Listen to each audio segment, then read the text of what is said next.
నమస్కారం. ప్రతిధ్వనికి స్వాగతం. తుపాను మధ్య విరామంలో దిక్కులు చూస్తున్న వాళ్లలాగా మారింది అమెరికాపై ఆశలు పెట్టుకున్న భారతీయులు, మరీ ముఖ్యంగా తెలుగు వాళ్ల పరిస్థితి.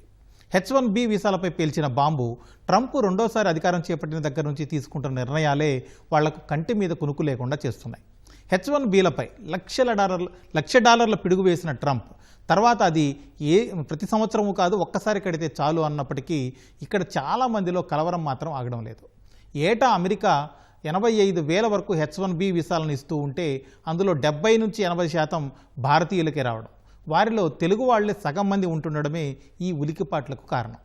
అందుకే అమెరికా అలాగే ట్రంప్ తీసుకుంటున్న ప్రతి నిర్ణయం ఇక్కడ వారి గుండెల్లో రాయి పడ్డట్లు అవుతుంది. మరి ప్రస్తుత పరిస్థితులపైన అమెరికాలో ఉంటున్న మనవాళ్ళు ఏం చెబుతున్నారు? చదువులు కొలువులపై విదేశీ విద్య, ఐటీ రంగం నిపుణులు ఏ సూచనలు చేస్తున్నారు? ఇదే అంశంపై నేటి ప్రతిధ్వని. మన చర్చలో పాల్గొంటున్న వారు సోంపల్లి కృష్ణప్రసాద్ గారు, తానా అంతర్జాతీయ సమన్వయకర్త, అలాగే ముక్కవిళ్ళ లక్ష్మి గారు, ఆంధ్రప్రదేశ్ ఐటీ అసోసియేషన్ అధ్యక్షురాలు. కృష్ణప్రసాద్ గారు, H1B వీసాలకు $1,00,000 రుసుము నిబంధనల మీద స్పష్టత వచ్చినట్లేనా? ఈ నిబంధన ఎప్పటి నుంచి ఎవరెవరికి అమల్లోకి వచ్చే అవకాశం ఉంది? నమస్కారం అండి. ఈ నిబంధన మన ఈ మంత్ 21 అంటే ఆదివారం తెల్లవారుజాము నుంచి అమల్లోకి వచ్చిందండి. ఈ నిబంధన అమల్లోకి వచ్చిన తర్వాత కూడా మన వాళ్ళు వచ్చారు ఇక్కడికి, వాళ్ళకి ఏ ప్రాబ్లం లేకుండా కూడా లోపలికి వచ్చారు. సో వైట్ హౌస్ ప్రొక్లమేషన్ అంటే ప్రకటన, ఈ ప్రకటనలో ఫస్ట్ ఇవ్వటమే క్లియర్గా అన్నీ ఇచ్చారండి. కానీ స్పష్టత లేదు అనే దానితోటి కొంచెం కన్ఫ్యూజ్ ఏర్పడింది. తర్వాత వైట్ హౌస్ మళ్ళా తిరిగి వచ్చి ఇంకా స్పష్టత ఇచ్చింది. ఈ రూలు ఎప్పటి నుంచి అమల్లో ఉంటుంది, ఇటువంటి అన్నీ పెట్టి ఇది క్లియర్గా చెప్పింది. కానీ మన వాళ్ళు కొంచెం అలజడి గురవటం అనేది వాస్తవము. దానికి తోడుగా అన్ని టాప్ 5 కంపెనీలు అంటే TCS కానీ, కాగ్నిజెంట్ కానీ, యాపిల్ కానీ, గూగుల్ కానీ, అడోబ్ కానీ ఇలా అందరూ వాళ్ళ ఎంప్లాయీస్కి ఈమెయిల్ పంపించారు. ఇలా బయటికి వెళ్ళిన వాళ్ళందరికీ కూడా ఫోన్ చేసి రమ్మని చెప్పారు. కానీ అందరూ వచ్చారు, ఏ ప్రాబ్లం లేకుండానే బాగానే జరిగింది ఇప్పటి వరకు. కృష్ణప్రసాద్ గారు, అంటే ఇప్పుడు ఈ $1,00,000 ఏదైతే ఉందో అది ఇప్పుడు కొత్తగా వస్తున్న వాళ్ళు సొంతంగా కట్టాలా లేకపోతే కంపెనీ తరపున కట్టాలా? దాని మీద క్లారిటీ ఉందా? దాని మీద క్లారిటీ ఉందండి. ఫస్ట్ టైం ప్రకటన ఇచ్చినప్పుడే వాళ్ళు చెప్పారు, వాళ్ళు $1,00,000 పేమెంట్ ఎవరైతే ఇప్పుడు H1B అనేది ఎవరు చేస్తారు? స్పాన్సర్, ఒక కంపెనీ నిపుణురాల కోసం ఫైల్ చేస్తుంది అప్లికెంట్. ఏ కంపెనీ అయితే స్పాన్సర్ చేస్తుందో ఆ కంపెనీ పే చేసి ఆ రిసీట్ కూడా తీసుకుని రావాలన్నట్టుగా క్లియర్గా చెప్పారు. కానీ ఇవన్నీ కొత్తగా రాబోయే H1లకి అంటే 26, 27 దానికనమాట. 26 రేపు March 15కి మళ్ళా కొత్త H1లు వేయాల్సి వస్తుంది. అప్పుడు ఈ రూలు కిక్ ఆఫ్ అవుతుందండి. అది వాళ్ళ ఆ ప్రకటన ముఖ్యోద్దేశం. కృష్ణప్రసాద్ గారు, అలాగే ఇప్పుడు $1,00,000 అంటే చాలా కంపెనీలు ఆల్రెడీ ఉద్యోగుల్ని హైర్ చేసుకోవడానికే చాలా ఖర్చు పెడుతూ ఉంటాయి. అలాంటి సమయంలో ₹1,00,000, దాదాపుగా 90 లక్షల నుంచి ₹1,00,000 ఇండియన్ కరెన్సీలో అంత మొత్తం ఖర్చు పెట్టడానికి ఒక ఉద్యోగి కోసం వెచ్చించడానికి కంపెనీలు సిద్ధంగానే ఉన్నాయంటారా? అది మంచి ప్రశ్న అండి. కంపెనీలు సిద్ధంగా ఉన్నాయి లేదు అనే అంశం మీద అది ఇంకా క్లారిటీ లేదండి. కానీ నిన్న కంపెనీ వాళ్ళు మాట్లాడే విధానం చూస్తే ఎవరు సంసిద్ధంగా లేరనే అనిపిస్తుంది. మళ్ళీ రాబోయే కాలం నెక్స్ట్ ఈ వీక్లో ఈ రూల్ ఎలా రూపుదిద్దుకుంటుందో దాన్ని బట్టి ఆధారపడి ఉంటుంది. సార్, అలాగే ఇప్పుడు కృష్ణప్రసాద్ గారు, ఎవరైనా కొత్తగా ఆశావహులుగా ముఖ్యంగా తెలుగు రాష్ట్రాల నుంచి, భారతదేశం నుంచి చాలామంది అమెరికా కలలుగా అంటూ ఉంటారు. ఉన్నత విద్యాభ్యాసం అయిపోయిన తర్వాత అమెరికా వెళదాం, అక్కడే సెటిల్ అవుదాం, బాగా సంపాదిద్దాం, రకరకాల కళలు ఉంటాయి వాళ్ళకి. అలాంటి వాళ్ళకి ఇప్పుడు ఈ నిర్ణయం, ట్రంప్ తీసుకున్న ఈ నిర్ణయం ఎలాంటి ప్రభావం చూపించే అవకాశం ఉంది? అంటే ఈ నిర్ణయంలో మెయిన్ ఒక పాయింట్ ఏంటంటే, ఇది 12 నెలల పాటు ఈ నిర్ణయం అమల్లో ఉంటుందని చెప్పేసి వారు ప్రకటన ఇచ్చారు. స్టూడెంట్లు కొత్తగా రాబోయే వాళ్ళకి ఈ నిర్ణయం ఎఫెక్ట్ అవుతుందా లేదు అనే పాటికి మన వాళ్ళు వచ్చిన తర్వాత వాళ్ళు స్టెమ్ ఓపీటీ ఇవన్నీ చేసుకునే పాటికి ఈచ్ స్టూడెంట్కి 3 నుంచి 4 సంవత్సరాలు పడుతుంది H1B అప్లై చేసుకోవడానికి. ఈ లోపల ఈ రూలు ఉంటుందో లేదో అనేది 100% చెప్పలేం. అందువల్ల ఈ రూల్కి ఎక్కువ ప్రాధాన్యత ఇస్తూ మన స్టూడెంట్స్ అందరూ వెనకం చేయాల్సిన అవసరం ఏమీ లేదు. అందరూ నిర్బంధంగా రావచ్చు ఇక్కడికి. అన్ని యూనివర్సిటీల్లో వాళ్ళు అప్లై చేసుకొని యాజ్ యూజువల్గానే కంటిన్యూ చేయొచ్చు. ఓకే, లక్ష్మీ గారు, ఇప్పుడు మారుతున్న లేకపోతే మారిన అమెరికా వీసా నిబంధనల వల్ల అమెరికాలో ఐటీ ఉద్యోగాలు లేకపోతే ఉద్యోగుల మీద, అక్కడ ఆల్రెడీ ఉద్యోగం చేస్తున్న వాళ్ళ మీద ఎలాంటి ప్రభావం పడే అవకాశం ఉంది? భవిష్యత్తులో ఇది ఇంకా ఏ విధంగా మారే ఛాన్స్ ఉందంటారు? సో నమస్కారం అండి అందరికీను. ఈ ఉద్యోగాల పైన డెఫినెట్లీ ప్రభావం ఉంటుందండి.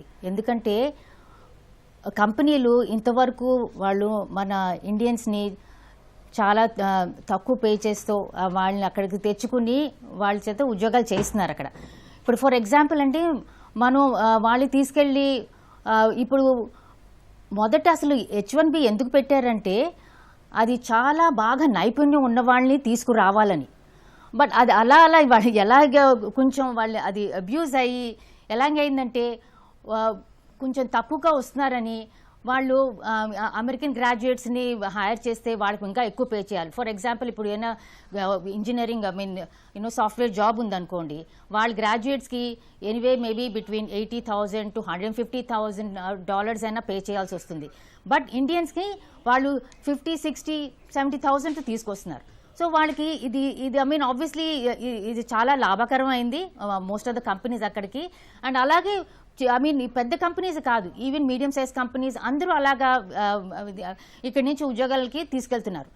ఇప్పుడు అలా చూసుకుంటే అండి ప్రభావం వాళ్ళకే చాలా ఎక్కువ ఉంటుందండి. ఎందుకంటే సడన్గా ఇప్పుడు వీళ్ళందరూ కొత్త ఇలా ఆగిపోయారు అనుకోండి, వాళ్ళు మళ్ళీ ఏం చేస్తారు? అక్కడ అమెరికన్స్ వాళ్ళేమో ఇదంతా వాళ్ళకి హైర్ చేయాలని వాళ్ళు హైర్ చేశారనుకోండి, ఇక్కడెక్కడో సమ్ 60-70,000 పే చేసిన సడన్గా $150,000 $200,000 పే చేయాలంటే వాళ్ళకి చాలా కష్టం కదా. సో డెఫినెట్గా వాళ్ళకి ప్రభావం ఉంటుంది. అందుకనే ఈ పాలసీ అనండి, ఈ ఆర్డర్ అనండి ఎంతవరకు లాస్ట్ అవుతుందో మనం నిజంగా చెప్పలేము. అది నిజంగా అమల్లోకి బాగా అంటే అప్పుడు అమల్లోకి వచ్చింది, బట్ యాక్చువల్లీ ఎఫెక్ట్ నెక్స్ట్ ఇయర్కి ఉంటుంది. బికాజ్ అప్పుడే కొత్త వాళ్ళందరూ వస్తారు. ఇప్పుడు ప్రస్తుతం ఉన్న వాళ్ళకి ఏమి ప్రభావం ఉండదు, అప్పుడే H1. సో కొత్తగా వచ్చిన వాళ్ళకి ఇప్పుడు అది వాళ్ళకు అమెరికాతో కంపేర్ చేస్తే ఇప్పుడు మనకంటారా నిజమే చాలామంది కళ్ళకు అంటున్నారు, ప్రతి ఏడాది ఇంతమంది వెళ్తున్నారు. మీరే చెప్పారు ఇప్పుడు 70 to 80% మోస్ట్లీ ఇండియన్స్నే తీసుకెళ్తున్నారు. ఇప్పుడు వీళ్ళందరికీ నిజమే కొంచెం కళ చెదిరినట్టే అవుతుంది. బికాజ్ ఎందుకంటే ఎవరు అంత $100,000 పెట్టి కొంచెం మామూలుగా ఉన్న వాళ్ళని ఎందుకు తీసుకొస్తారండి? ఇప్పుడు డెఫినెట్లీ వాళ్ళు బాగా నైపుణ్యం ఉన్న వాళ్ళని తీసుకొస్తారు. బికాజ్ ఎందుకంటే వాళ్ళకి పే చేయాలి, వాళ్ళకి బెనిఫిట్స్ అండి, పర్క్స్ అండ్ బోల్డ్ ఉంటాయి ఇంకా వీళ్ళని తీసుకురావడానికి. అది it go over more than 200,000. So ఇప్పుడు అందుకనే దానివల్ల మేబీ వాళ్ళు అమెరికన్సే హైర్ చేస్తారేమో. But on a long run ఇది ఎంత ప్రభావం ఉంటుందో మనం నిజంగానే చూడాలండి. ఇప్పుడు ప్రస్తుతం మనం ఎగ్జాక్ట్లీ చెప్పలేము. బట్ ఆ ప్రభావం మనకి ఏంటంటే కొంచెం డిసప్పాయింట్మెంట్ డెఫినెట్గా స్టూడెంట్స్కి ఉంటుంది. బికాజ్ అంత ఈజీగా అందరూ వెళ్ళలేరు. అండ్ దానివల్ల ఇంకా what are the other things మనం ఏం చేయగలం? ఇలాగ స్టూడెంట్స్ వెళ్ళక్కర్లేకుండా ఇక్కడే మనం ఉద్యోగాలు చేయడానికి అవన్నీ కూడా ఇంకా చాలా మనం చేయొచ్చు. ఇప్పుడు అన్నారు చూడండి, అస్తమానికి మనం they was always a complaint, మనం బ్రెయిన్ డ్రైన్ అవుతోంది, స్టూడెంట్స్ అందరూ వెళ్ళిపోతున్నారు అక్కడికి. సో అట్లీస్ట్ మేబీ ఇలాంటి ఛాలెంజెస్ మనకు వచ్చినందుకు ఇది ఒక ఆపర్చునిటీ ఇండియా తీసుకుని మన వాళ్ళని ఇక్కడే ఈ టాలెంట్ని ఇక్కడే ఉంచుకుని అండ్ మన కంపెనీస్లోని వాళ్ళు అభివృద్ధి అయ్యారనుకోండి, ప్రిటీ సూన్ మనం కూడా వీ కెన్ బికమ్, ఇప్పుడే మనం already number 3 in the list of the countries. ఇప్పుడు చూసుకుంటే అలా మనం ఇంకా మళ్ళీ పైకి వెళ్ళడానికి స్కోప్ ఉంటుంది. లక్ష్మి గారు, మీరు అన్నట్టుగా మన ఇండియా మేధో వలస ఏదైతే ఉందో వాళ్ళు తరలిపోకుండా ఇక్కడే ఉంటే మన కంపెనీలకి మన దేశానికి మంచి జరుగుతుంది అంటున్నారు. అయితే ఆల్రెడీ ఇతర దేశాలు, ముఖ్యంగా అమెరికా సహా ఇతర దేశాలకు వెళ్ళిపోతున్న వాళ్ళు కాకుండా ఇక్కడ ఉన్న చాలామంది ఉంటున్నారు. ప్రతి సంవత్సరం లక్షల మంది ఇంజనీర్లు తయారవుతున్నారు, ఇతరత్ర టెక్నికల్ నిపుణులందరూ తయారవుతున్నారు. వాళ్ళకే ఉద్యోగాలు దొరకని పరిస్థితి. అలాగే అమెరికా వెళ్ళే వాళ్ళు ఆగిపోవడం వల్ల ఆల్రెడీ ఇక్కడ ఉన్న వాళ్ళకి ఉద్యోగాలు దొరకకపోతే వాళ్ళ పరిస్థితి ఏంటంటారు? అవును, డెఫినెట్గా అండి. ఈ question I think one of the biggest question ఇదంటే ఇదే. వీళ్ళందరూ ఇప్పుడు ఇక్కడ ఉండిపోతే మనకి కాంపిటీషన్ మరీ ఎక్కువ అయిపోతుంది. ఏమంటే అవుతుందండి, కాంపిటీషన్ అయ్యే కొద్దీ మనం ఇంకా చాలా ఎక్కువ ఉద్యోగాలు క్రియేట్ చేయడానికి అవుతుంది. ఇప్పుడు చూడండి, క్వాంటమ్ టెక్నాలజీ అండి, ఈ ఎమర్జింగ్ టెక్నాలజీస్లో చాలా స్టార్టప్స్ ఒకటి వస్తున్నాయి ఎమర్జింగ్ టెక్నాలజీస్లోని. ఇది ఇంకా పెరుగుతుంది. ఇప్పుడు వీళ్ళందరూ అక్కడికి వెళ్ళలేక ఆబ్వియస్లీ వాళ్ళకి కూడా ఫ్రస్ట్రేషన్ ఏదో చేయాలని ఉంటుంది కదా. సో ఇంకా స్టార్టప్స్ ఎక్కువ అవుతాయి. అండ్ ఆ స్టార్టప్స్ అలా పెరిగి వాళ్ళే ఇక్కడ ఉద్యోగాలు క్రియేట్ చేస్తారు.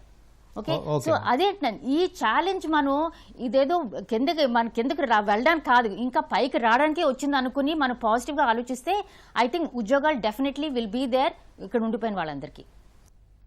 అలాగే అమెరికా నుంచి ప్రవీణ్ సి మేడికుందం గారు మనతో జాయిన్ అయ్యారు, ఫోన్ లైన్లో అందుబాటులో ఉన్నారు. ఫౌండింగ్ అటార్నీ bizlegal.com నుంచి.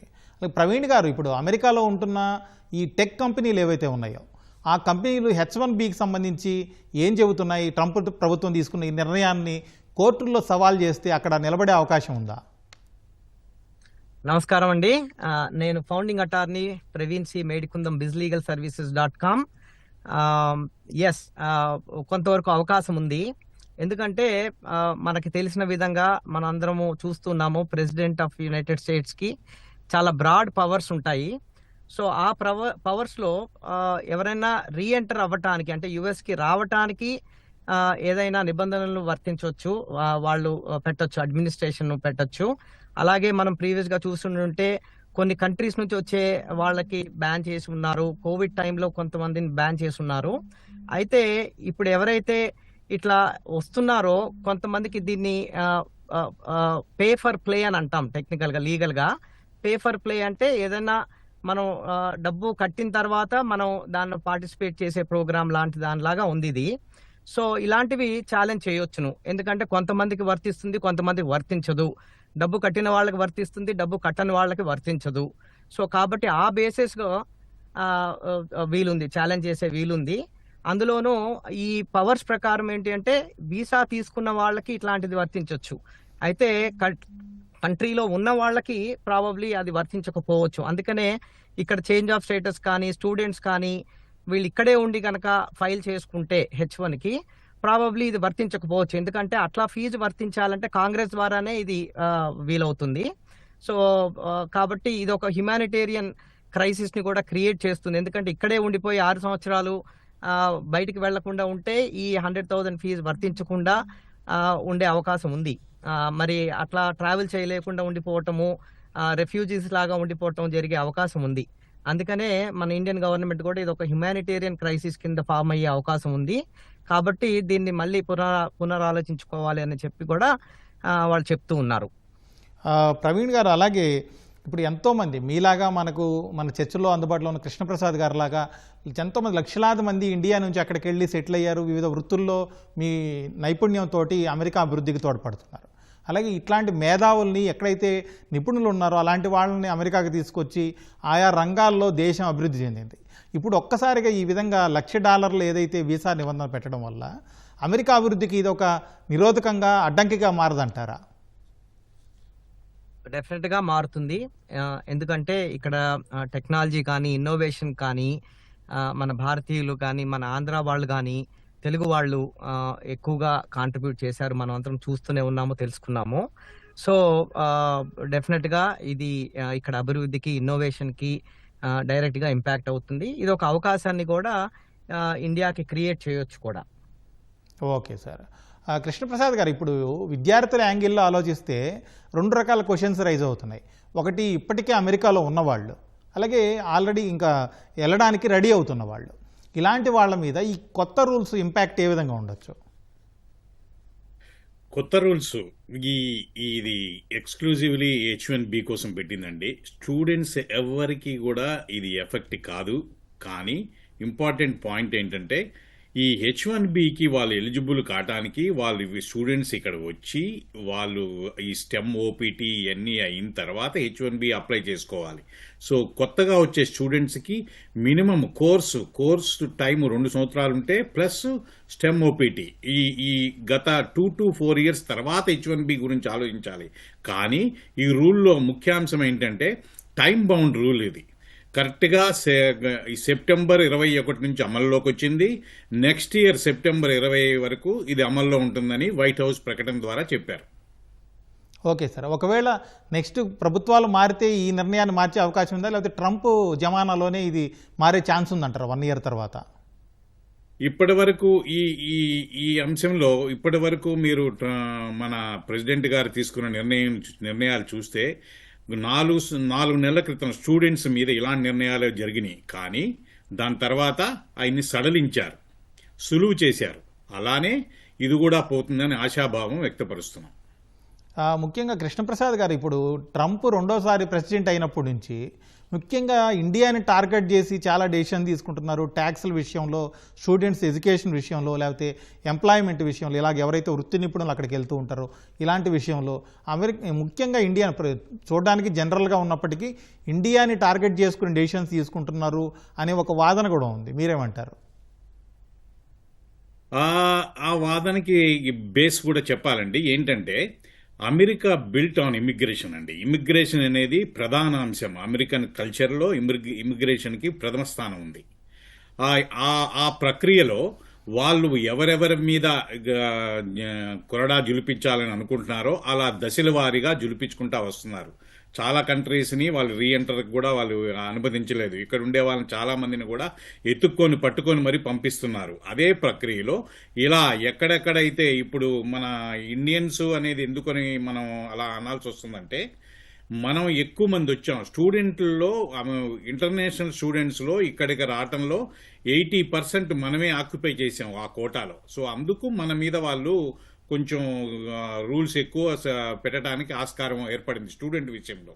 ఇంకా రాబోయే స్టూడెంట్ల విషయంలో ఎలా ఉంటుంది ఏంటి అనేది కూడా మనం స్పష్టతగా ఏమీ చెప్పలేము, ఇప్పుడే ఖచ్చితంగా ఏమీ చెప్పలేము. కానీ స్టూడెంట్స్కి ఎప్పుడు కూడా ట్రంప్ సర్కారు ఎంకరేజ్ చేస్తానే ఉంటుందండి. ఫస్ట్లో కొంచెం రూల్స్ కొంచెం ఇదైనా కూడా ఎంకరేజ్ చేస్తానే ఉంది ఇప్పటి వరకు అయితే. కృష్ణప్రసాద్ గారు, ఇంతకుముందే మన చర్చలో జాయిన్ అయినటువంటి ప్రవీణ్ గారు కూడా అన్నారు, ఏదైతే మేధో వలస మీలాగా లేకపోతే ప్రవీణ్ గారు లాగా ఇంకా చాలామంది లక్షలాది మంది భారతదేశం నుంచి కావచ్చు, ఇతర దేశాల నుంచి ఆయా రంగాల్లో నైపుణ్యం ఉన్నటువంటి మేధావులు అందరూ అక్కడికి వెళ్ళి సెటిల్ అయ్యి ఆ దేశ అభివృద్ధికి పాటుపడ్డారో, ఆయా దేశ అభివృద్ధిలో పాల్పంచుకున్నారు. ఇప్పుడు ఒక్కసారిగా ఇలాంటి నిర్ణయాలు తీసుకోవడం వల్ల ఇక్కడ నుంచి మేధో వలస ఆగిపోతే అమెరికా అభివృద్ధికి అది అడ్డంకి కాదంటారా? కరెక్ట్ అండి. అమెరికా ఇప్పుడు టెక్నాలజీ విధానంలో ప్రపంచాన్ని శాసించే కంపెనీలన్నీ ఇక్కడే పుట్టినాయి. ఈ రూల్ కానీ 100% అమల్లోకి వస్తే ఆ కంపెనీలన్నిటికీ చాలా కొంచెం కష్టకాలం ఉంటుందని చెప్పి చాలామంది వ్యక్తపరచడం జరిగింది సోషల్ మీడియా ద్వారా. దానికి ఇప్పుడు ఏ ప్రక్రియలో ఎలా ఎదుర్కోవాలని చెప్పి వాళ్ళ దాంట్లో కూడా వాళ్ళు కూడా తయారవుతున్నారని చెప్పి వినికిడి. ఓకే, ప్రవీణ్ గారు చెప్పండి సార్. అయితే ఇప్పుడు ఏదైతే మీరు ఇందాక అన్నారు కదా, ఇది ఇండియాని టార్గెట్ చేసుకున్నట్టుగా అనిపిస్తోంది. ట్రేడ్ ఇవి కానీ, టారిఫ్స్ కానీ, లేదంటే ఇమిగ్రేషన్ కానీ అని. అయితే దీని మూలం ఏమిటి అంటే, అమెరికా ఫస్ట్ అనేది ఈ అడ్మినిస్ట్రేషన్ ఒక పాలసీ. అట్లాగే వాళ్ళ ప్రభుత్వం ఫామ్ అయ్యింది, అట్లాగే ప్రెసిడెంట్ గారు గెలిచారు. సో కాబట్టి దాని ధోరణితోటి వెళ్తున్న పందా ఇది తప్ప స్పెసిఫిక్ గా ఒక కంట్రీకనో లేకపోతే ఇంకా దేనికనో ఇది టార్గెట్ చేస్తున్నట్టుగా కాదు. ఇది అమెరికా ఫస్ట్ అనే పాలసీ కాబట్టి దాని పరంగా ఇక్కడ అమెరికన్స్ కే జాబ్ రావాలి, అమెరికాలోనే ఇవన్నీ ఉండాలి, అవుట్ సోర్సింగ్ తగ్గాలి అనే ఉద్దేశంతో చేస్తున్నది తప్ప మనం కేవలం ఇండియాకే ఇది టార్గెట్ చేస్తున్నారు, ఇండియాతో ఏదో శత్రుత్వం ఉంది అని అనుకోవడానికి లేదు నా ఉద్దేశ ప్రకారం. Okay sir. లక్ష్మి గారు, ఇప్పుడు అమెరికా తీసుకుంటున్న కొత్త నిర్ణయాలతో ఇంతకుముందు మీరు అన్నారు ఇక్కడే ఆ మేధావుల వలస ఏదైతే ఆగిపోతుందో అప్పుడు మనకే లాభం జరుగుతుంది, ఇక్కడ జీసీసీల ఏర్పాటు లేకపోతే అవుట్ సోర్సింగ్ సంబంధించి పెరిగే అవకాశం ఉంది, మన దగ్గర మనకే మంచి జరిగే అవకాశం ఉంది అనే ఒక వాదన కూడా ఉంది. ఇలాగే కొంతమంది పెద్దవాళ్ళు మేధావులు అంటున్నారు.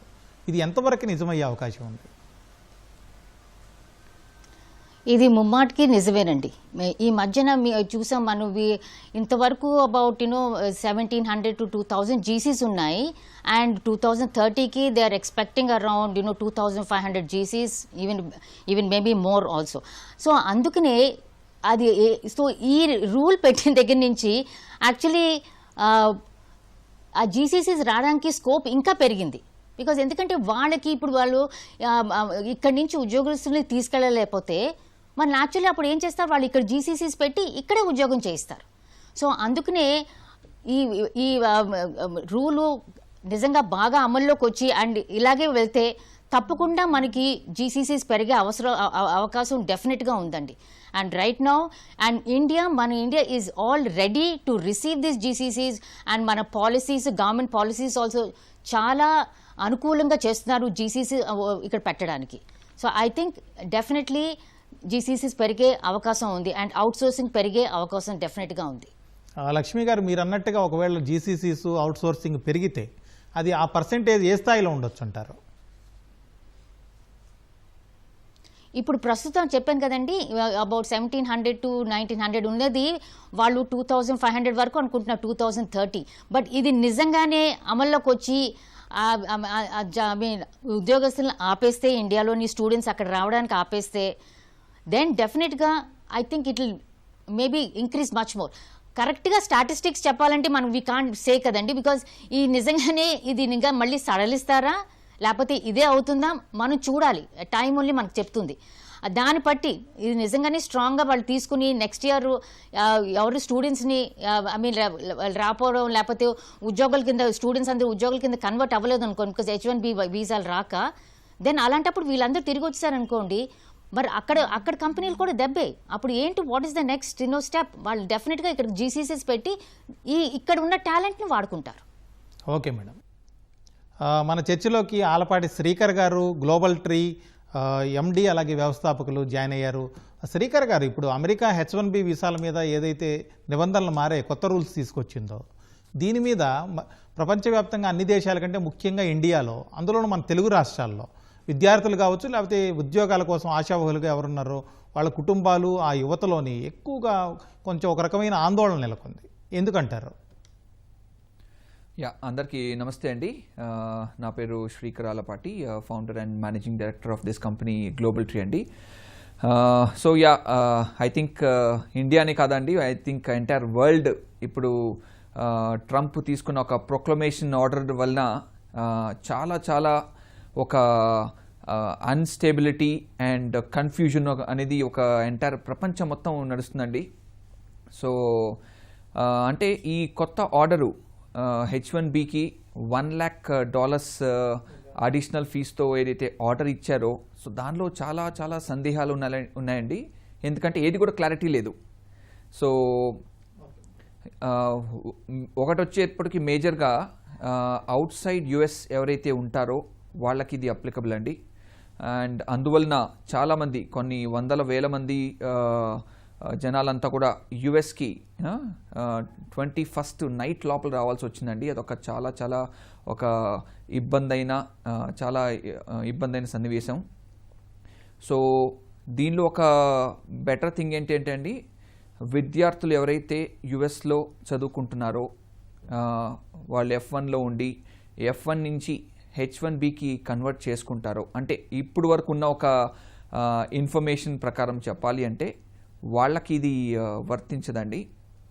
సో యుఎస్లోనే వాళ్ళు చదువు పూర్తి చేసుకొని F1 నుంచి H1B స్టేటస్ మార్చుకుంటే వాళ్ళకి ఈ యొక్క $1 lakh ఫీజు అనేది, H1B తాలూకా ఫీజు అనేది అప్లికబుల్ కాదు అని చెప్పేసి మనకు వచ్చిన ఇన్ఫర్మేషన్ ప్రకారం కరెంట్గా. అండ్ ఎవరైతే H1Bలో మన ఇండియన్స్ కావచ్చు, వేరే వాళ్ళు కావచ్చండి, ఈ H1Bలో ఎవరైతే ఆల్రెడీ ఉన్నారో సో వాళ్ళకి ఈ కొత్త రూల్ అనేది $1 lakh అనేది ఒక $1 lakh ఫీ అనేది అప్లికబుల్ కాదు అన్నట్టు అంటున్నారు. అండ్ ఈ 21st midnight లోపల ఎవరైతే H1B పిటిషన్ ఫైల్ చేసుకున్నారో, ఫైల్ చేసుకున్న వాళ్ళకు కూడా ఈ కొత్త రూల్ అనేది అప్లికబుల్ కాదంటున్నారు. సో చెప్పాలంటే అండి ఫ్రాంక్గా చాలా చాలా కన్ఫ్యూజను, చాలా సందేహాలు, చాలా ఒక గందరగోళమైన పరిస్థితి. ఏం రూల్స్, ఎవరికి అప్లికబుల్ కాదు, ఏంటి అనేది ఒక క్లారిటీ అనేది లేదు. పెద్ద పెద్ద ఐటీ కంపెనీస్, మైక్రోసాఫ్ట్ కావచ్చు, మెటా కావచ్చు, గూగుల్ కావచ్చు, అందరు కూడా H1Bలో ఉన్న మన ఇండియన్స్ వాళ్ళందరినీ కూడా మిడ్ నైట్ లోపల కంపల్సరీగా 21st మిడ్ నైట్ కల్లా కంపల్సరీగా యుఎస్ బేస్కి రీచ్ అవ్వమని చెప్పేసి చాలా క్లియర్ కట్ ఇన్స్ట్రక్షన్స్ ఈమెయిల్ ద్వారా, వాళ్ళకి వేరే నోటిఫికేషన్స్ ద్వారా వాళ్ళకి ఇచ్చారండి. సో ఇదొక వెరీ అన్ఫార్చునేట్ సిచ్యువేషన్ అండి. ఇటువంటి సిచ్యువేషన్ డెఫినెట్లీ ఉండకూడదు. అండ్ ఇంకొక విచిత్రమైన విషయం ఏంటి అంటే, యుఎస్లో ఉన్న ఇన్ని కంపెనీస్ అన్నీ కూడా దానిలో సిఎక్స్ఓస్ కావచ్చు, బిజినెస్ హెడ్స్ కావచ్చు, డిపార్ట్మెంట్ హెడ్స్ కావచ్చు, వర్టికల్ హెడ్స్ కావచ్చు, అంటే ఒక కీలకమైన ఒక రోల్ ఏదైతే ప్లే చేస్తున్నారో వాళ్ళందరూ కూడా మన ఇండియన్స్ అండి. సో ఇటువంటి ఇండియన్స్ ఇన్ని కంపెనీస్కి ఇంత ఒక సిగ్నిఫికెంట్గా రెవెన్యూ కావచ్చు, బిజినెస్ గ్రోత్ కావచ్చు, ఇంత సిగ్నిఫికెంట్ రోల్ ప్లే చేసిన వాళ్ళందరూ కూడా ఇటువంటి స్టెప్ తీసుకోవటం అనేది అస్సలు ఎవరు కూడా అసలు పొరపాటును కూడా అనుకోలేదు. So it's very unexpected move అండి. ఖచ్చితంగా అయితే ఇదైతే యుఎస్ పాయింట్ ఆఫ్ వ్యూ ఇది కరెక్ట్ కానే కాదు. ఎందుకంటే మనందరికి తెలిసిన విషయమే, యుఎస్ ఇన్ని కంపెనీస్ ఉన్నాయి. ఇన్ని కంపెనీస్లో ఒక కీలకమైన పొజిషన్స్, ఒక టాప్ పొజిషన్స్లో మెజారిటీ ఆఫ్ ద పీపుల్ ఎవరంటే మన ఇండియన్స్ అండి.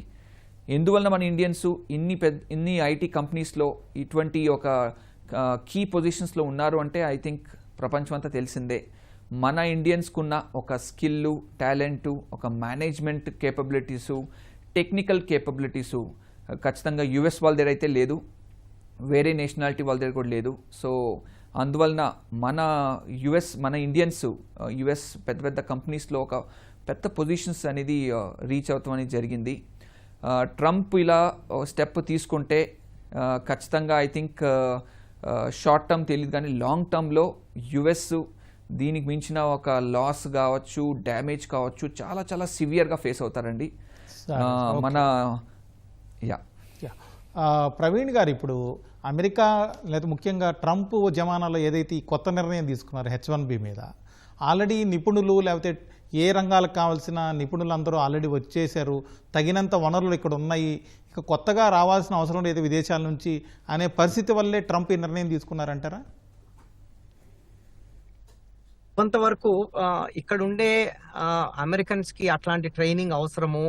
సో వాళ్ళందరినీ ట్రైన్ చేసుకోవటం, అంటే ఈ పెద్ద కంపెనీస్ ఏదైతే ఉన్నాయో అవన్నీ కూడా వాళ్ళ వనరుల్ని ఆ ట్రైనింగ్ కి ఇక్కడ ఉపయోగించాలనే రకంగా ఒక రకమైన ప్రెషర్ ఇది. సో దట్ మనం ఫారిన్ టాలెంట్ తెచ్చుకోకుండా యుఎస్ కి ఇక్కడ ఉండే వనరులనే మనం ట్రైన్ చేసుకోవటము, వాళ్ళని ఎక్విప్మెంట్ చేసుకోవటము అనేది వాళ్ళ ఉద్దేశం. సో ఒక రకంగా ఇది ఆ పెద్ద కంపెనీస్ పైన ఉండే ప్రెషర్ కూడా. ఇప్పుడు నాకు అన్నట్టుగా ఇక్కడ ఆల్రెడీ మన కీ పొజిషన్ లో చాలా మంది ఇండియన్స్ ఉన్నారు, ఆర్ ఫారినర్స్ ఉన్నారు. ఇండియన్స్ ఉండకపోవచ్చు, ఫారినర్స్ కూడా చాలా మంది ఉండొచ్చు. సో కాబట్టి వాళ్ళందరినీ కూడా రీప్లేస్ చేస్తూ మన వాళ్ళని, ఇక్కడ యుఎస్ లో ఉండే వాళ్ళని మీరు ట్రైన్ చేసి పెట్టుకోవాలి అనే దాంతో ఇటువంటి ప్రెషర్ తీసుకొచ్చినట్టుగా కూడా కనిపిస్తోంది. ప్రవీణ్ గారు, అంటే ఇప్పుడు ట్రంప్ యుఎస్లో ఉండే వాళ్ళని ట్రైన్ చేసి కంపెనీస్లో నియమించుకోవాలి అనే ఆలోచన ఎందుకు చేశారు? గతంలో విదేశాల నుంచి ఎందుకు తెచ్చుకున్నారు? ఇప్పుడు ఈ నిర్ణయాలు మార్చుకోవడానికి కారణాలు ఏమయ్యాయి అంటారు? మొదటిగా ఈ అమెరికా ఫస్ట్ అనేది ఒక పాలసీ. అంటే అమెరికాలో అమెరికన్స్కే జాబ్స్ ఉండాలి, అమెరికన్స్ ఇంకా వేరే వాళ్ళపైన ఎవరిపైన డిపెండ్ అవ్వకూడదు. అవుట్ సోర్సింగ్ లో కానీ లేదా ఎటువంటి టెక్నాలజీలో కానీ ఇన్నోవేషన్ లో కానీ వీళ్ళే ముందుండాలి అనేది ఒక ప్రైమరీ ఉద్దేశం. అదే వాళ్ళ ఈ కరెంట్ అడ్మినిస్ట్రేషన్ ఎజెండాగా తీసుకొని మరి గెలిచారు. సో దాని పరంగానే ఇది అమలు చేయడానికి ప్రయత్నం చేస్తున్నారు. అంతే తప్ప ప్రీవియస్లీ ఏంటి గ్లోబలైజేషను, అన్ని కంట్రీస్ నుంచి ఇక్కడికి రావటము, ఆర్ అదర్వైజ్ ఇక్కడ నుంచి ఉండే సర్వీసెస్ ఏదైతే ఎఫెక్టివ్ గా ఎఫిషియెంట్ గా చేసుకోగలుగుతారో అవి బయట నుంచి చేసుకున్నారు. చైనా నుంచి ప్రోడక్ట్స్ అవి ఉండొచ్చు, ఇండియా నుంచి సర్వీసెస్ అయి ఉండొచ్చు. బట్ అవన్నీ కూడా మారాలి, అమెరికా ఫస్ట్, అమెరికాలోనే ఇవన్నీ ఉండాలి అనేది కొత్త ఎజెండా. సో దాని ప్రకారంగానే ఈ పాలసీస్ అన్ని కూడా ఇంప్లిమెంటేషన్ జరుగుతున్నాయి. కృష్ణప్రసాద్ గారు, ఇప్పుడు ఈ కొత్త నిర్ణయాలు ఏవైతే ఉన్నాయో H1B మీద, దీనికి సంబంధించి అమెరికాలో ఉన్న తెలుగు కమ్యూనిటీస్ ఎలాంటి చర్చలు జరుగుతున్నాయి కమ్యూనిటీస్ మధ్య, అలాగే ఇండియాలో ఉన్నటువంటి స్టూడెంట్స్ లేకపోతే ఎవరైతే అక్కడికి జాబ్స్ కోసం రావాలనుకుంటున్నారో యూత్, అలాంటి వాళ్ళకి మీరు ఏం సజెస్ట్ చేస్తారు? ఇది ఈ ఈ ఇది ప్రొక్లమేషను వచ్చిన తర్వాత, అంటే ఫ్రైడే వచ్చిన తర్వాత అందరూ కన్ఫ్యూజ్ స్టేజ్లోకి వెళ్ళిపోయి హాట్ టాపిక్గా మారిందండి. అందరూ నలుగురు కనపడితే మాట్లాడుకునే టాపిక్. అందరూ కంపెనీలన్నీ హెచ్ఆర్ దగ్గర నుంచి అందరూ వాళ్ళ ఎంప్లాయీస్కి ఫోన్ చేయటము, వాళ్ళు మళ్ళీ ఇక్కడ క్లారిఫై కోసం అమెరికాకు ఫోన్ చేయటము, ఇలా గందరగోళం వాతావరణం నెలకొనింది. కానీ వైట్ హౌస్ ఇదంతా గమనించి ఇదంతా క్లారిటీ ఇచ్చింది. ప్రొక్లమేషన్లో ఏమి చేంజెస్ ఏం లేవు. దాని ప్రొక్లమేషన్ గురించి ఏమేమి క్లియర్గా ఉన్నాయా అని 100 సెక్షన్స్ ప్రకారము విశదీకరించి చెప్పింది. దాంతో కొంచెం నిదానించింది, వాతావరణం అంతా నిదానించింది. ఇంకా స్టూడెంట్స్ విషయంకి వస్తే, స్టూడెంట్స్ బేషరతుగా ఆపర్చునిటీ కోసం అమెరికాకి రావచ్చు. ఇక్కడ ఉన్నత విద్య లభించడం అనేది అందరికీ తెలిసిన విషయమే. ఇక్కడికి అందరూ welcome and I don't see any problem అండి యాజ్ ఆఫ్ నౌ. మనకి ఏమన్నా ప్రాబ్లం ఉంటుంది లేదు అని అపోహ కూడా అవసరం లేదు. నిర్బంధంగా రావచ్చు తల్లిదండ్రులతోటి మాట్లాడి. కానీ స్టూడెంట్లందరూ కూడా ఈ అమెరికా రూల్స్ పాటించటం అనేది కంపల్సరీగా చేయాల్సిన పని. అక్కడి నుంచే మనం వచ్చేటప్పుడే రూల్స్ గురించి అన్నీ తెలుసుకోవడంలో ఇంకా క్వాలిటీ ఉంటుంది. దానివలన ఇక్కడ లైఫ్ కూడా సుజావుగా జరగటానికి ఆస్కారం ఉంటుంది. Okay sir. అలాగే కృష్ణప్రసాద్ గారు, ఏదైతే అమెరికా ఈ వీసా మార్పులు చేసిందో, అయినప్పటికీ చాలామంది ఇంకా అక్కడికి వెళ్ళాలి అనే ఒక క్రేజ్తో ఉన్నారు. చాలామంది స్టూడెంట్స్ కావచ్చు, లేకపోతే ఈ ఉద్యోగాల కోసం చూసేవాళ్ళు. ఎందుకు అమెరికా అంటే అంత క్రేజ్ ఉండడానికి కారణం ఏంటి? ఇండియాకి లేకపోతే అమెరికాకి ఉన్న తేడా ఏంటి? అమెరికాకి ఇండియాకు ఉన్న ప్రధాన కారణం అండి, మీరు మన కల్చర్ చూసుకుంటే, అంటే మన భారతదేశ మూలాలు కానీ మన కల్చర్ చూసుకుంటే, మన తల్లిదండ్రులు అందరూ కూడా స్టెమ్లో బాగా ఎంకరేజ్ చేశారు. Science, technology, engineering and mathematics, ఈ స్టెమ్ టెక్నాలజీస్ మన కల్చర్లో చిన్నప్పటి నుంచి బాగా చదవండి, ఇంగ్లీష్ చదవండి, మ్యాథమెటిక్స్ బాగా చేయండి అని చెప్పి వాళ్ళ ఫీల్డ్లో వాళ్ళ పిల్లల్ని బాగా ఎంకరేజ్ చేయటము, మనం దాని తదనుగుణంగా మనం కూడా స్టూడెంట్లు కూడా బాగా పైకి రావటము, చదువుకోవటం కూడా జరిగింది. అందువలన దీనికి టెక్నాలజీ సూపర్ పవర్గా పిలువబడే అమెరికా అన్ని ఈ స్టెమ్లో ఎవరైతే ప్రతిభ చూపిస్తున్నారో వాళ్ళకి అట్రాక్ట్ అవటం కూడా జరిగింది. అది వన్ ఆఫ్ ది రీజన్ అండి. మన కాలేజీలకు వచ్చి, ఇండియాలో కాలేజీలకు వచ్చి వాళ్ళు క్యాంపస్ ఇంటర్వ్యూలు జరపడానికి కారణం కూడా అదొక కారణం. ఇప్పుడు అమెరికన్స్ ఎవరైనా ఒక 10 మంది కలిసి టెక్నాలజీ గురించి మాట్లాడుకుంటే వాళ్ళు ఫస్ట్ మాట్లాడేది ఇండియా గురించే మాట్లాడతారు. దాని తర్వాత వేరే వాళ్ళ గురించి మాట్లాడతారు. ఆ రకంగా మనం ఇండియా బాగా ఎక్స్ప్రెస్ చేసింది టెక్నాలజీ విషయంలో. ఈ టెక్నాలజీ కంపెనీలన్నీ వీళ్ళందరికీ ఎవరైతే ఈ స్టూడెంట్లని మనం ఇక్కడ తీసుకురావాలి, వీళ్ళకి అనుకూలంగా ఫీజులు స్ట్రక్చర్ అన్ని ఏర్పరచాలి అనేది ఎవరైతే రూల్స్ పెట్టారో, అంటే లా మేకర్స్, వాళ్ళందరికీ కూడా మన తల్లిదండ్రులు ఎలా చేశారో ఎడ్యుకేషన్ గురించి అవగాహన బాగా ఉంది అండి.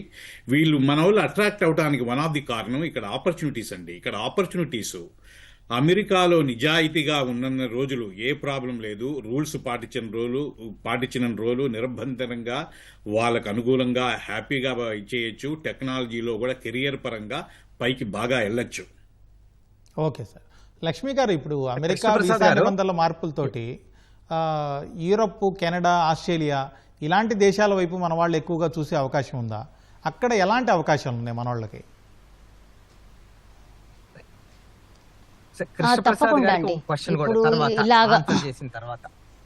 Okay sir, okay. లక్ష్మి గారు మీరు కంటిన్యూ చేయండి. ఓకే. సో డెఫినెట్గా అవకాశాలు ఉన్నాయండి. ఇంతవరకు ఏంటంటే ఎప్పుడు అమెరికా వెళ్ళడం వాజ్ మచ్ మోర్ ఈజియర్ అండి. It was more appeasing. లండన్లో కన్నా ఆస్ట్రేలియాలోని దేవర్ రేషియల్ ఫ్యాక్టర్స్, అక్కడేమో కొన్ని ప్రాబ్లమ్స్ ఉన్నాయని, కెనడా ఆల్సో అక్కడ కూడా ప్రాబ్లమ్స్ ఉన్నాయని, అందుకనే మోస్ట్ ఆఫ్ పీపుల్ అందరూ ఎక్కువ అమెరికా వెళ్ళేవారు. And UK was a little more expensive అని. అండ్ అక్కడ ఉండడానికి ఆల్సో అంత అనుకూలంగా లేదు మన అమెరికాలో ఏంటంటే వెళ్ళగానే ఉద్యోగం రాగానే ఒక కారు కొనేసుకోవడం, తర్వాత ఇంకో 2-3 ఏళ్ళు ఇల్లు కట్టుకోవడం, it was very easy.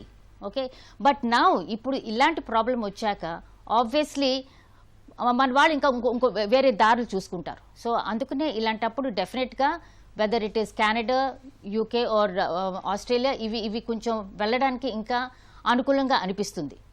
Okay madam. Praveen గారు, మీరు క్వశ్చన్ ఏదో అడుగుతున్నారు కృష్ణప్రసాద్ గారిని. కృష్ణప్రసాద్ గారు, మీరు అదే స్టూడెంట్స్ రావడానికి ఇబ్బంది లేదు, వెల్కమ్ అని అనుకున్నాము, కరెక్టే. అయితే ఈ క్లారిటీ ఇప్పుడు ఇక్కడ చేంజ్ ఆఫ్ స్టేటస్ స్టూడెంట్స్ నుంచి H1కి వెళ్ళటానికి ఇంకా క్లియర్ గైడ్ లైన్స్, అంటే ఈ ఫీజు వర్తించదని, లేదంటే ఒకసారి H1 వచ్చిన తర్వాత మళ్ళీ ప్రయాణం చేస్తే ఇండియాకి వెళ్లాల్సి వస్తే వచ్చేటప్పుడు మళ్ళీ $100,000 ఫీజు కట్టాల్సి వస్తుందనేమో, ఇవన్నీ కూడా క్లారిటీ లేకుండా మనం సజెస్ట్ చేయటం ఎంతవరకు సమంజసం? అంటే what is your opinion on that? So probably కొంతకాలం ఆగి మనం ఇది చూసి క్లారిటీ వచ్చిన తర్వాత చెప్పడం కరెక్ట్ అంటారా, లేదంటే ఆర్ యూ కాన్ఫిడెంట్? అంటే ఎట్లా మనం చెప్పగలుగుతాం ఇది? స్టూడెంట్స్ ఇప్పుడు H1B స్టూడెంట్లు ఎవరైతే ఫ్రెష్గా వచ్చి H1Bకి అప్లై చేయాలంటే మినిమం 4 years ఉంటుందండి. 3 to 4 years మధ్యలో వాళ్ళు H1Bకి అప్లై చేయలేరు. స్టూడెంట్స్ పరంగా ఆలోచిస్తే ఈ 4 years లోపల ఈ రూలు తదనుగుణంగా మారుతుందో లేదో, ఈ రూల్ ఎలా మారుతుందో దాన్ని బట్టి చెప్పచ్చు. యాజ్ ఆఫ్ టుడే అయితే స్టూడెంట్లకి చాలా టైం ఉంది H1B అందుకోవటానికి, అందువల్ల నిర్బంధంగా రావచ్చు అమెరికాకి. ప్రవీణ్ గారు, ఇప్పుడు ఇంతకుముందు మీరు కృష్ణప్రసాద్ గారిని అడిగారు, ఆయన సమాధానం చెప్పారు. దాన్ని బట్టి స్టూడెంట్స్కి అయితే వచ్చిన తర్వాత కొన్ని సంవత్సరాల పాటు H1B కోసం ట్రై చేయాల్సిన అవసరం ఉండదు కాబట్టి వాళ్ళకి ఇబ్బంది ఉండదు. కానీ ఎవరైతే ఉద్యోగాల కోసం వస్తుంటారో అలాంటి వాళ్ళు కొంతకాలం ఆగడం మంచిదంటారా?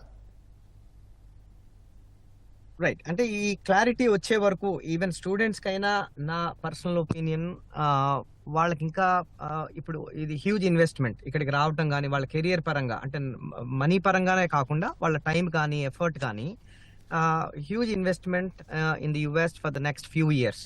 సో ఈ రోజు అన్సర్టనిటీ తోటి నెక్స్ట్ డే ఏమవుతుందో తెలియకుండా అలా ఉండటం కొంతవరకు వాళ్ళకి ఇబ్బందికరమైన సిచ్యువేషన్, అండ్ వాళ్ళ కెరీర్ కానీ వాళ్ళ మనోవికాసానికి కానీ చాలా ఎఫెక్ట్ అవుతుంది. సో అవన్నీ కూడా చూసుకొని ఇవన్నీ కూడా క్లారిటీ వచ్చిన తర్వాత అట్లాంటి నిర్ణయాలు తీసుకోవడం మంచిదని నా ఉద్దేశం. సో అదే పరంగా ఇప్పుడు ఎవరైతే ఇక్కడ జాబ్స్ కోసం ట్రై చేస్తారో డెఫినెట్గా వాళ్ళ టాలెంట్ని బట్టి, అంటే ఈ రూల్స్ ఇట్లాగే ఉంటే కనుక ఇంకొక సంవత్సరం పాటు, so companies if they are willing to invest, maybe they are willing to invest, ఎందుకంటే ఈ బిగ్ టెక్ కంపెనీస్ ఏవైతే ఉన్నాయో సో వాళ్ళకి ఇది పెద్ద ఖర్చు కాకపోవచ్చు. మేబీ చాలా మటుకు సర్వీసెస్ అన్ని అవుట్ సోర్స్ చేస్తూ కొన్ని క్రిటికల్ పొజిషన్స్కి మటుకు వాళ్ళు ఇన్వెస్ట్ చేయడానికి, ఎందుకంటే ఇది వన్ టైం ఇన్వెస్ట్మెంట్ అని అంటున్నారు. సో కాబట్టి వాళ్ళు అట్లాంటి నిర్ణయాలు తీసుకోవచ్చు. దెన్ డెఫినెట్గా ఉద్యోగంలో ట్రై చేయడంలో తప్పులేదు, టాలెంట్ ఉన్న వాళ్ళకి ఎంప్లాయర్ సపోర్ట్ చేస్తారు. Then I think the whole market should actually determine that. Okay sir. Krishnaprasad గారు, ఇప్పుడు అమెరికాలో ముఖ్యంగా సిలికాన్ వ్యాలీలో మొత్తంలో అక్కడ ఉన్నటువంటి ఉద్యోగాల పరంగా చూస్తే ఇండియన్స్ ఎంతమంది ఉంటారు, తెలుగు వాళ్ళ సంఖ్య ఎంత ఉంటుంది అక్కడ? ఉన్నట్టుండిగా ఇప్పుడు ఒకవేళ కంపెనీలు ఈ అమెరికా తీసుకున్న కొత్త నిర్ణయాల వల్ల కొత్త వాళ్ళని తీసుకోలేని పరిస్థితి ఉంటే ఏమవుతుంది? ఒకవేళ తీసుకుంటాయి ఎంత ఖర్చు అయినా పెట్టి? సిలికాన్ వ్యాలీ అనేది, ఇప్పుడు మన కాలిఫోర్నియాలో ఉన్న సిలికాన్ వ్యాలీ అనేది టెక్నికల్ హబ్ అండి. ప్రపంచాన్ని టెక్నాలజీ విధంగా శాసించే కంపెనీలన్నీ సిలికాన్ వ్యాలీలోనే పుట్టాయి. అందులో మన కాలిఫోర్నియాలో మొత్తం రుమారుమి మోర్ దాన్ 10 lakhs ఇండియన్స్ ఉన్నారు డేటా ప్రకారం. అందులో 20% అంటే తెలుగు వాళ్ళు 2 లక్షల పైన ఉంటారు అని చెప్పేది అంచనా అనమాట. అందులో మనకి ఇప్పుడు స్టూడెంట్స్ ఇంకా స్టూడెంట్లు యాడ్ కాకముందు, స్టూడెంట్స్ అయిన తర్వాత ఇంకా పెరుగుతుండొచ్చు ఆ సంఖ్య. ఈ టెక్నాలజీ కంపెనీస్ అన్నీ అక్కడ ఉండటం వలన, మన వాళ్ళు ఎక్కువ అక్కడ టెక్నాలజీకి ప్రాధాన్యత ఇవ్వటం వలన, అందువలన వాళ్ళు కూడా ఈ స్టూడెంట్లు అయిన తర్వాత ఓపీటీ వచ్చిన తర్వాత వాళ్ళని తీసుకోవటం కూడా బాగా జరుగుతుంది. ఎంకరేజ్ చేశారు చాలా టాప్ టెక్నాలజీ కంపెనీస్ అన్ని స్టూడెంట్స్ని బాగా ఎంకరేజ్ చేసినాయి. అందువల్ల మనం కాలిఫోర్నియాకి బాగా అట్రాక్ట్ అయ్యారు మన వాళ్ళందరూ. ఇప్పుడు ఈ రూలు వలన, ఈ H1B రూల్ ప్రొక్లమేషన్ వలన డెఫినెట్గా సిలికాన్ వ్యాలీ బిగ్ ఎఫెక్ట్ అవుతుందండి. టాప్ కంపెనీస్ అంటే ఏది ఎన్విడియా లాంటి కంపెనీలు ఆ నైపుణ్యం కలిగిన వ్యక్తికి ఏమన్నా రూళ్ళు వాళ్ళే పే చేసి తీసుకొని రావడానికి ఆస్కారం ఉంది. కానీ 90% టెక్నాలజీ కంపెనీకి ఇది బిగ్ ఎఫెక్ట్ అవుతుంది. దానికి ప్రయత్నంగా వాళ్ళు ఏం చేయబోతున్నారు అనేది కూడా ఇప్పుడు డిస్కషన్ జరుగుతుందని చెప్పి వినికిడి. ఆబ్వియస్గా ఇప్పుడు యాజ్ ఎ నార్మల్ పర్సన్గా మనం ఆలోచించాల్సిన విషయం ఏంటంటే ఆఫ్ షోర్కి ఎక్కువ ప్రాధాన్యత ఇవ్వాల్సి వస్తుందేమోనని చెప్పి. అది కూడా ఇంకా రూల్స్ ఏమీ రాకుండా ఉంటే ఆఫ్ షోర్కి ఎక్కువ ప్రాధాన్యత ఇవ్వగలుగుతారు. అది ఓకే సార్. శ్రీకర్ గారు, ఇప్పుడు మాస్టర్స్ కోసం చాలామంది అమెరికా వెళుతూ ఉంటారు. ఆల్రెడీ వెళ్ళిన వాళ్ళు, లేకపోతే కొత్తగా ఎవరైతే వెళ్ళాలనుకుంటూ ఉంటారో అలాంటి వాళ్ళు అమెరికాలో ఉన్న ప్రస్తుత పరిస్థితుల్లో ఏ అంశాలని గుర్తుపెట్టుకోవాలి? యా అండి, ఇప్పుడు మన డొనాల్డ్ ట్రంప్ గారు తీసుకున్న కొత్త ప్రొక్లమేషన్ ఆర్డర్ H1Bకి $1 lakh ఇది స్టూడెంట్స్కి అంత వర్తించింది కాదు. సో అంటే ఇప్పుడు ట్రంప్ అడ్మినిస్ట్రేషన్ కొత్త రూల్స్, కొత్త పాలసీస్ అన్నీ ఇంట్రడ్యూస్ చేస్తున్నారు. సోషల్ మీడియా పాలసీ కావచ్చు, ఇంకోటి కావచ్చు. బట్ ఇందాక కృష్ణప్రసాద్ గారు ఇంకొక వేరే వాళ్ళు కూడా అన్నారు. సో ఒక విద్యార్థి మన భారతదేశం నుంచి అమెరికాకి చదువు కోసం వెళ్తున్నప్పుడు సో వాళ్ళకు కొన్ని గైడ్లైన్స్ ఉంటాయండి, కొన్ని డూస్ అండ్ డోంట్స్ ఉంటాయి. సో ఒక విద్యార్థి ఒక యుఎస్ యూనివర్సిటీకి వెళ్తుంటే చదువు పర్పస్ వెళ్తున్నారు. సో వాళ్ళు పార్ట్ టైం జాబ్స్ అనేది ఆఫ్ క్యాంపస్ లీగల్గా చేసుకోకూడదు. ఆన్ క్యాంపస్ లీగల్గా చేసుకోవచ్చు. సో ఇట్లాంటి కొన్ని రూల్స్ అనేది ఉంటాయండి. బట్ అన్ఫార్చునేట్లీ మన ఇండియన్ స్టూడెంట్స్, మన ఇండియన్ విద్యార్థులు చాలామంది ఫాలో అవుతారు. దాంతోపాటు కొంతమంది ఈ ఫాలో అవ్వట్లేదు అనమాట. సో అదొక వైలేషన్. ఫ్రాంక్గా చెప్పాలంటే అదొక స్ట్రైట్ ఫార్వర్డ్ వైలేషన్ అండి. సో ఒక part time jobs off campus మాత్రం లీగల్గా చేయకూడదు. ఆన్ క్యాంపస్ లీగల్గా చేసుకోవచ్చు అండి. ఆన్ క్యాంపస్లో ఎటువంటి పార్ట్ టైం జాబ్స్ అన్నీ కూడా 80 hours per month లీగల్గా చేసుకోవచ్చు డ్యూరింగ్ స్టడీస్. అండ్ అట్లానే ఇప్పుడు ఒక సోషల్ మీడియా పాలసీ తీసుకొచ్చారు యుఎస్ గవర్నమెంట్. సో విద్యార్థులందరూ కూడా కొంచెము చాలా జాగ్రత్త పాటించాలి. ఈ సోషల్ మీడియాలో ఇదివరకులాగా ఏది పడితే అది లైక్ చేయటమో, పోస్ట్ పెడతామో, వేరే వాళ్ళు పెట్టిన పోస్ట్ కూడా షేర్ చేయటమో, ఇటువంటి విషయాల మీద ఖచ్చితంగా చాలా జాగ్రత్తలు పాటించాలి. రీసెంట్గా జరిగిన ఒక ఇన్సిడెంట్ చెప్తానండి. ఒక స్టూడెంట్ యుఎస్కి వెళ్ళి 1 year master of pharmacy 2 years programme. So 1 year పూర్తి అయిపోయింది. వాళ్ళ సిస్టర్ మ్యారేజ్, వాళ్ళది గుంటూరు అనమాట. సో బ్యాక్ వచ్చింది యుఎస్ నుంచి. మ్యారేజ్ పూర్తయిన తర్వాత ఎతిహాద్ ఎయిర్లైన్స్లో వయా అబుదాబి వెళ్తారు. సో అబుదాబిలో ఈ యుఎస్ ఇమిగ్రేషన్ అనేది ఉంటుంది. ఓన్లీ ఎతిహాద్ ఎయిర్లైన్స్ మాత్రమే అబుదాబి మాత్రం ఉంటుంది. రిమైనింగ్ అంతా కూడా యుఎస్ ల్యాండ్ అయిన తర్వాత ఇమిగ్రేషన్ అథారిటీస్ ఈ ప్రాసెస్ చూస్తారు. సో ఈ అబుదాబి ఎయిర్పోర్ట్లో ఈ విద్యార్థికి మీరు ఏమన్నా పార్ట్ టైం జాబ్స్ అప్లై చేసుకున్నారా, ఏమన్నా చేశారా, చేయలేదా అనేది కొంచెం ప్రెషరైజ్ చేశారు ఆ అమ్మాయికి. సో దానివలన ఆ అమ్మాయి కొన్ని రెజ్యూమ్స్ ఏదో చేసుకుంది. ఫ్రాంక్గా చెప్పాలంటే అమ్మాయి పార్ట్ టైం జాబ్ కూడా చేసుకోలేదు. ఓకే, ఎక్కడ కూడా యుఎస్లో పార్ట్ టైం జాబ్ చేసుకోలేదు. కాకపోతే కొన్ని రెజ్యూమ్స్ ఉన్నాయి ఆ అమ్మాయి మొబైల్ తీసేసుకున్నారు ఇమిగ్రేషన్ అథారిటీస్. మాకు మీ మొబైల్లో ఎటువంటి ఇన్ఫర్మేషన్ ఏమన్నా తెలిస్తే మేము తీసుకోపోయే యాక్షన్ చాలా సివియర్గా ఉంటుంది అన్నట్టు కొంచెం ఒక ఇండైరెక్ట్గా భయపెట్టేశారు ఆ అమ్మాయిని. ఆ అమ్మాయి ఏం చెప్పింది, వీడియో రికార్డింగ్ అవుతుంది, నేను పార్ట్ టైం జాబ్స్ చదువుకుంటున్నప్పుడు నేను ట్రై చేశాను, అదొకటి చెప్పారు. అండ్ మీరు నమ్మరండి, ఆ అమ్మాయిది యుఎస్ వీసా ఏదైతే ఉందో క్యాన్సిల్ చేసేసారు. క్యాన్సిల్ చేసేసి తిరిగి పంపించారు. సో విద్యార్థులు ఖచ్చితంగా కొన్ని జాగ్రత్తలు మాత్రం పూర్తిగా పాటించాలి.